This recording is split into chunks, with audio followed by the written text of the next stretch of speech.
ሰላም እንዴት ናችሁ? ይህ 433 ስፖርት በኢትዮጵያ የዩቲዩብ ቻናል ነው። ለዚህ ቻናል አዲስ ከሆናችሁ ሰብስክራይብ ማድረጋችሁን እንዳትረሱ። አዲስ ካልሆናችሁና ሰብስክራይብ ካደረጋችሁ ደግሞ ሼር በማድረግ ብዙ ቦታ እንድንደርስ እንድታደርጉ እንጠይቃችኋለን። ዛሬም በአዲስ ፕሮግራም ተገናኝተናል። በዛሬው ፕሮግራም ደግሞ ማንቸስተር ዩናይትድ ወደ ስታንፎርድ ብሪጅ ተጉዞ ቼልሲን 1-0 ያሸነፈበት ጨዋታ አለ። በዚህ ጨዋታ ላይ የሚነሱ ብዙ ሀሳቦች አሉ። እነዛ ሀሳቦች ምንድናቸው የሚለውን ነገር ለማየት እንሞክራለን። ማንቸስተር ዩናይትዶች ማቹሪቲን ያረጋገጡበት ምን ያህል ማቹር እየሆኑ እንደሆነ ውጤቱን ሲሪየስሊ እንደወሰዱትና ሲሪየስሊ የወሰዱትን ውጤት ደግሞ ፔኦፍ እንዳደረጋቸው እንዴት አድርገውስ ደግሞ እንዳሸነፉ በዚህ ፕሮግራም ለመመልከት እንሞክራለን። ለቼልሲዎች ግን በጣም አሳዛኝ የሚባል ዜና ነው። ለሊያም ሮስ ሴኒዮር እንደዚሁም ደግሞ ሌሎችም ተጫዋቾች መጥፎ የሚባል ውጤት ነው ብለን መናገር እንችላለን። በአጠቃላይ ግን ስለ ማንቸስተር ዩናይትድና ቼልሲ ያደረጉት 33ኛ ሳምንት ወሳኝ መርሃ ግብር የምናነሳው ሀሳብ ይኖራል ማለት ነው። ከእናንተ የሚጠበቀው እስከ ፕሮግራማችን መጨረሻ ድረስ አብራችሁን መቆየት ነው። ለዛም ደግሞ ተጋብዛችኋል።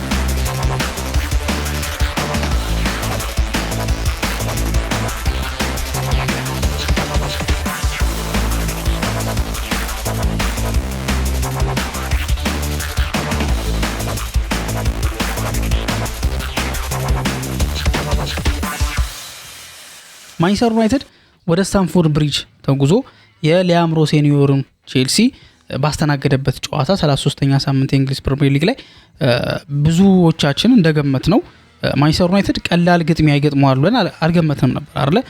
ምክንያቱም ቼልሲ ከተለያየ ነገር አንፃር በዚህ ጨዋታ ላይ ፈታኝ ሆኖ ይቀርባል ተብሎ ታስቧል። አንደኛ ማንቸስተር ዩናይትድን በዚህ ሰዓት ላይ ማግኘቱ ለቼልሲ እንደ ፕሪቪሌጅ ነው የሚሆንለት አይደለ? ምክንያቱም ለቶፕ 5 ነው እየተፎካከሩ የሚገኙት አይደለ? አሁን መቼስ ማንቸስተር ዩናይትድ፣ አስቶን ቪላ፣ ሊቨርፑል እና ቼልሲ ለዋንጫ አይደለም እየተፎካከሩ የሚገኙት። ለዋንጫ እየተፎካከሩ የሚገኙት አርሰናልና ማንቸስተር ሲቲ ብቻ ናቸው። የተቀሩት ቡድኖች ከሁለተኛ በታች ያሉት እስከ 6ኛ ድረስ ያሉት ለቻምፒየንስ ሊግ ስፓት ነው እየተወዳደሩ እየተፎካከሩ የሚገኙት። ስለዚህ ለቻምፒየንስ ሊግ ስፓት በሚደረገው ፉክክር ላይ ልክ ሲቲ በዚህ ሰዓት ላይ አርሰናልን ማግኘቱ ወሳኝ እንደሆነ ሁሉ ማለት ነው። ማለት አሁን ሲቲ አርሰናል አግኝቶት እኮ ይሄን ጨዋታ ሲያሸንፈው በአንድ የነጥብ ልዩነታቸው ጠቦ ሲቲ በላይ አርሰናል የበታች ይሆናል ማለት አይደለ? ግን ደግሞ ይሄንን ጨዋታ በዚህ ሰዓት ላይ ግን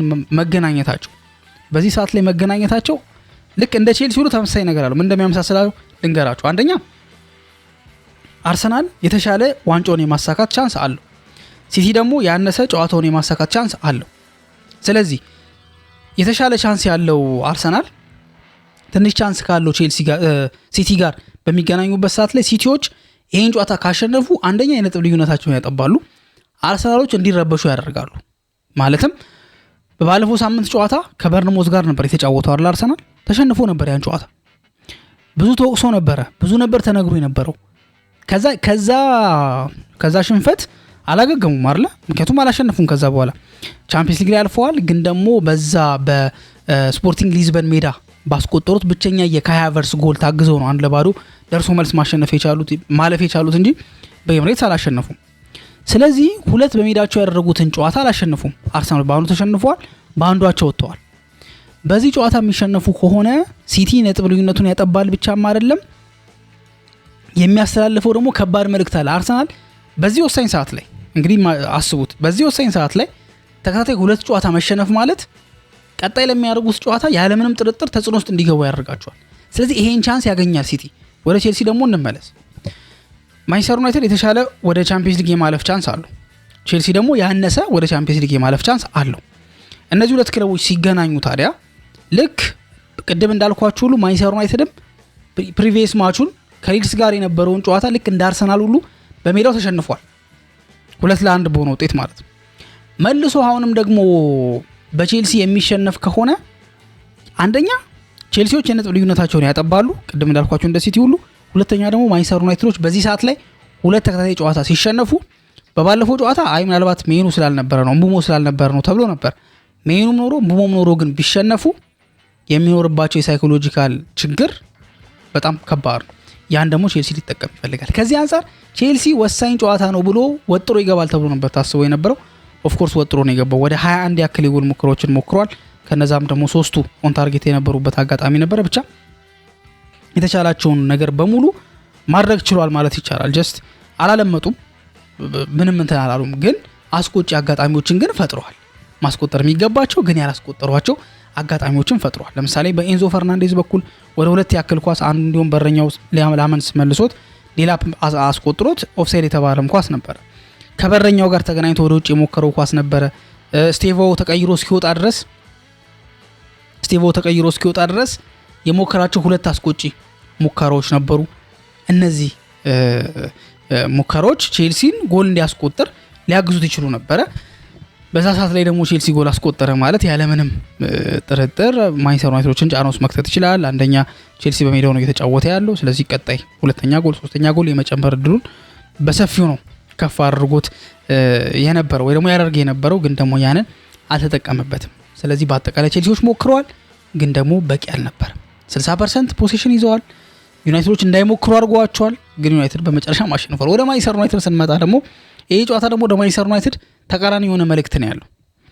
ቼልሲዎች ይሄን ጨዋታ የግድ ማሸነፍ አለባቸው፣ አለበለዚያ አቻም በቂ አይደለም።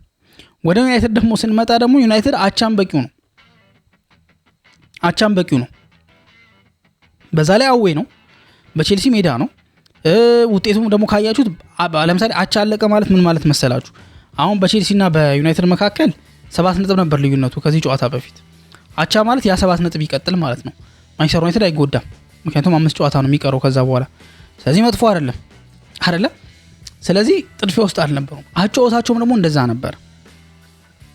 ቢውል በሚያደርጉበት ሰዓት ላይ በእርግጥ ሞር ፈጠን ያለውን ራውት ነበረ ለመጠቀም ሲሞክሩ የነበረው፣ ግን ደግሞ ፕረስ በሚያደርጉበት ሰዓት ላይ ግን መጀመሪያ ላይ በሃይ ፕረስ ነበር ለመጫወት ሲሞክሩ የነበረው። ከዛ በኋላ ግን መለስ ብሎ ደግሞ ትንሽ በሚድ ብሎክ በሚመስል መልኩ ደግሞ ፕረስ ሲያደርጉ ተመልክተናቸው ነበር። ቼልሲዎችም በሁለቱም በኩል ነፃነት እንዳይሰማቸው አድርጓቸዋል።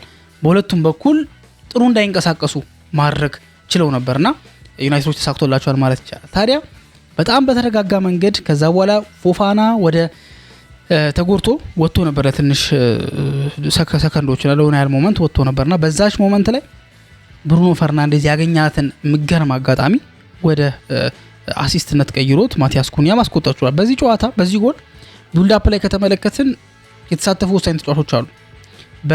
ባለፈው ጨዋታ በሊድሱ ጨዋታ ላይ ያልነበሩ ግን መኖር ነበረባቸው የተባሉ ማለት ነው። እነማን ናቸው? እነሱም ኮቢ ሜኑና ብራያን እምቡሞ። እነዚህ 2 ተጫዋቾች ኮቢ ሜኑ ኳሱ ከኋላ ሲመጣ ለማዝራዊ ሰጠው ተጫዋች ነበረ። ማዝራዊ ያንን ኳስ ለእምቡሞ ሰጠው፣ እምቡሞ ደግሞ ለብሩኖ ፈርናንዴዝ ሰጠው። ብሩኖ ፈርናንዴዝ በሚገርም ሁኔታ 18ኛ የዚህ ዓመት አሲስቱን ማስመዝገብ ችሏል። 18 አሲስቶችን አስመዝግቧል። ይሄ ማለት የኬዲቢንና የቴሪ ዳንኤል ኦሪን እንትን ሪከርድ መጋራት የሚያስችለው 2 አሲስት ብቻ ነው። ወይም ደግሞ 2 አሲስት ማግኘት ከቻለ ከነዚህ ተጫዋቾች ጋር እኩል ይሆናል። 3 አሲስት ማግኘት ከቻለ ከነዚህ ተጫዋቾች ከፍ ይላል።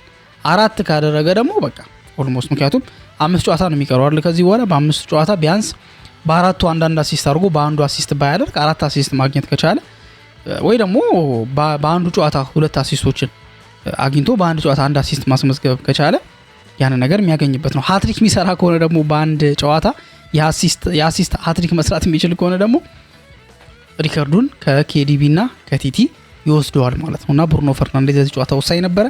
ብራያን እምቡሞ ቅድም እንዳልኳችሁና ኮቢ ሜኑ ደግሞ ወሳኝነታቸውን ድጋሚ አሳይቷልና ኮቢ ሜኑ ሲኖር የመሃል ሜዳ ክፍሉ በጣም ሶሊድ ነው። በጣም በቀላሉ የሚታለፍም አይደለም። ኳስም ደግሞ ቢውልድ አድርጎ ለመውጣትም ደግሞ በጣም አመቺ የሚባል ነው። ምክንያቱም በባለፈው የሊድሱ ጨዋታ ላይ ዩናይትድ 2 ዲስትሮየሮችን እኮ አሰልፎ በአንድ መስመር ላይ ምን ያለ ተቸገረ ተመልክተናል አይደል? በጣም ነው ችግር ውስጥ የገባው። ማኑኤል ኡጋርቴ በፍጹም አልቻለም። በቃ መንቀሳቀሱን ላስኪ ከብሎ ድረስ ማለት ነው። እያንዳንዱ ፈረስተቾቹ ልክ አይደሉም። ኳስ ኮንትሮል የሚያደርግበት መንገድ ትክክል አይደለም። አብዛኛው መንገድ በኡጋርቴ በኩል የተሳሳተ ነበር። በጣም የተሳሳቱ እንቅስቃሴዎች ይበዙ ነበር በኡጋርቴ በኩልና ምን ያህል የቡድን ኮቢ ሜኑ እንደሚፈልግ ወይ ደግሞ ምን ያህል የቡድን ፕሮፐር የመሃል ተጫዋች 6 ቁጥር ቦታ ላይ የሚጫወት ቦክስ ቱ ቦክስ መሯሯጥ የሚችል ተጫዋች እንደሚያስፈልገው በዚህ አጋጣሚ ተመልክተናል ብዬ አስባለሁ አይደል?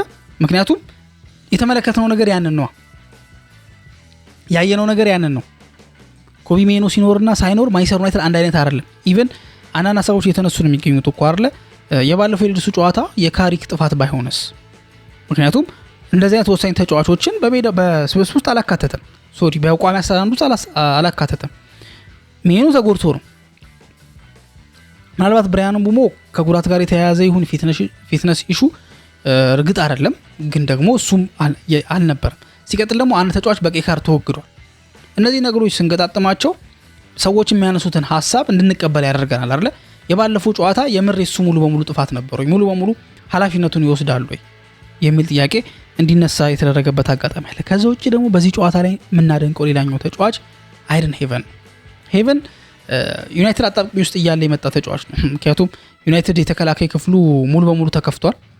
ሌኒ ዮሮ ነበር እዛ ቦታ ላይ ይጫወታል ተብሎ የነበረው። ያው ማጓየር በቅጣት ምክንያት ማጓየርና ሊሳንድሮ ማርቲኔዝ በቅጣት ምክንያት፣ ዴሊክት ደግሞ በጉዳት ምክንያት ከስብስብ ውጪ ነበር። ዮሮ እነሱን ይተካል ሲባል ዮሮም ተጎዳ። ስለዚህ ማዝራዊ በዛ ላይ ሆነ።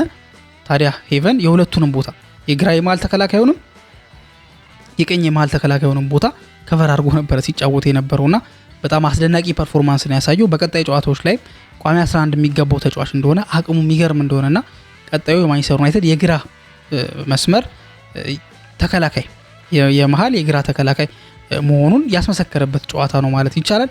ቀጣይ ጨዋታዎች ላይ ድሎች እንደሚሰጡት ያው ይገመታል። ለሱም ሆነ ጥሩ አጋጣሚ ነው። ጥሩ የሆነ ብሬክአውት የሚያደርግበት አለ አይደለ? ሰብሮ የሚያልፍበት አሪፍ አጋጣሚ ተፈጥሮለታል ተብሎ ይታሰባል። ድንቅ እንቅስቃሴ ሲያሳይ ነበር። በአጠቃላይ ግን እንደ ኮሌክቲቭ ግን ማንቸስተር ዩናይትዶች በጣም ማቹር ነበሩ። በጣም በተደራጀ መንገድ ነበር ሲጫወቱ የነበረው። አንዱን ታርጌት ሞክረው አንዷን ታርጌት ወደ ጎል ተቆጥራለችና በሚገርም ሁኔታ ልዩነታቸውን ከቼልሲ በ10 ነጥብ ከፍ አድርገው በ58 ነጥብ ሶስተኛ ደረጃቸውን አጠናክረው ቀጥለዋል ማለት ነው። ወደ ቻምፒየንስ ሊግ የሚያደርጉትንም ጉዞ በብዙ ቀለል አድርገውታል። አሁን ደግሞ ኦልሞስት ወደ ቻምፒየንስ ሊግ የማለፍ እድላቸውን ኦልሞስት ከ90% በላይ አድርገውታል ማለት ይቻላል። ሁለቱን ጨዋታ ቀጣይ የሚደረጉትን ሁለት ጨዋታዎች ማሸነፍ ከቻለ ማንቸስተር ዩናይትድ ወደ ቻምፒየንስ ሊግ መግባቱን ማቴማቲካሊ ያረጋግጣል። ግን ከማቴማቲካሊ ውጪ በኮመን ሴንስ ካየ ነው ግን ከዛም በፊት መግባቱ ትንሽ የተረጋገጠ ወይ ደግሞ እውን የሆነ ይመስላል ማለት ነውና አጠቃላይ ለማንቸስተር ዩናይትድ ጥሩ ምሽት ነበር። ለቼልሲዎች ግን መጥፎ ምሽት ነው። አራተኛ ተከታታይ ሽንፈቱ ነው በሊያም ሮስ ሴኒዮር ስር፣ ለዛው ምንም ጎል ሳያስቆጥርና ቼልሲዎች ራሳቸውን መመልከት ይጠበቅባቸዋል ተብሎ ይታሰባል። የናንተ ሐሳብ ምንድነው የሚለውን ነገር ደግሞ በኮሜንት ሴክሽን ላይ ታስቀምጡልን እንጠይቃችኋለን። እስካሁን ድረስ አብራችሁን ስለቆያችሁ እናመሰግናለን። በቀጣይ ፕሮግራም እስከምንገናኝ ድረስ መልካም ጊዜ ይሁንላችሁ።